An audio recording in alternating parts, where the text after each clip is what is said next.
I'm Dr. Emily Patton. I'm an assistant professor at CSPP San Francisco in the PsyD program. One thing that I love about the PsyD program at CSPP San Francisco is that we integrate social justice into our entire curriculum. So in my program, when I was coming up in clinical psychology, we actually separated it out into a diversity class or a social justice target here or there. But at this campus, we integrate social justice into everything that we do, every class, in addition to special classes like cultural diversity and awareness. There are dialogues between students and faculty members on what parts of social justice matter to them, what their particular socioeconomic diversity brings to the table, and all of the different demographic factors that vary and how that impacts not only our clinical work, but the way that we see ourselves and the way that we operate within communities. One thing that's different about CSPP San Francisco is that we maintain a very diverse student and faculty population.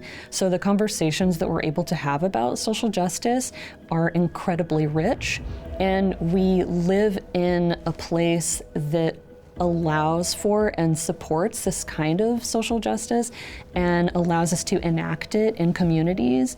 We're able to place students in placements and sites that also care about social justice.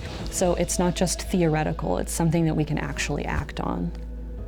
The way that we make an impact really varies based on who you're talking to, because we help students cultivate their own personal agendas and areas of interest and then pursue action on that front. The diversity of practicum sites available to students is very broad. So if somebody wants to work at an Asian American treatment center, they can. If somebody wants to specialize only working with LGBTQ populations, they can. And so there are so many opportunities like that where they're getting supervised by people who are trained in activist and targeted approaches there. I think education is the first step, and from there we can move into advocacy. There's a big opportunity for students to take it to the next level with activism, particularly at this campus. I think that it's a struggle, particularly in this environment, to care about the equitable distribution of privileges and opportunities and wealth. It's a fight that we support our students in participating in and engaging in.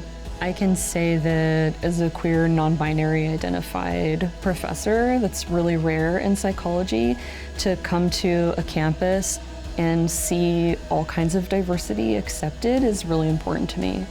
And one thing that I love about the CSPP San Francisco campus is we're also moving towards a model of cultural humility and not just cultural competence, because there's no class where we're going to go in and learn, oh, this is how it's like for this person, this is what we need to say to this other person, but to have a broader awareness of where we might be making assumptions, where we can stop making assumptions and judgments and leave room for people's stories to come out. I love that. And that is something that we practice not only in the classroom, but also with our students themselves. And so the best way to teach somebody about cultural humility is to demonstrate that and model that. And I think that's also why we retain such great diversity. So the program that I came up in was one in which, over the 5 years that it took me to graduate, I saw a handful of students leave, and every single one of them had a minority status or were queer or bisexual identified. And to me, that's a really big concern. And what that tells me is that it's very difficult to get through this traditional clinical psychology program and get this doctorate and be able to help the people that you want to help if you come to it with some level of oppression or disadvantage. One thing that I appreciate about Alliant is that when it maintains a diverse faculty, there's support for a diverse student body. And research shows time and time again that that's what you need to do. The faculty need to show the representation of diversity that you want to see in the students. And that's what gives them the support to actually move on.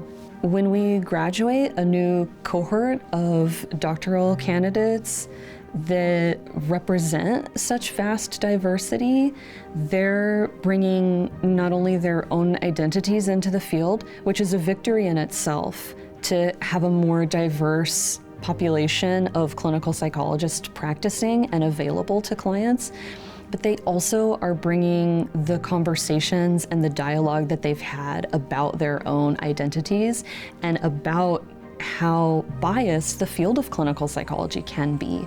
And in that regard, I think we're on the edge of a paradigm shift, and I hope that my work here helps propel us forward.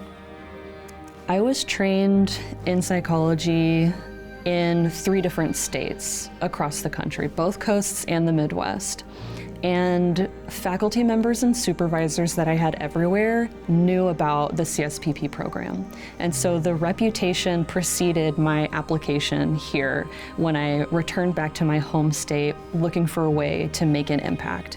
And one of the reasons that I chose CSPP, and something that I believe and hope is its legacy, is accessibility and quality of training to all students.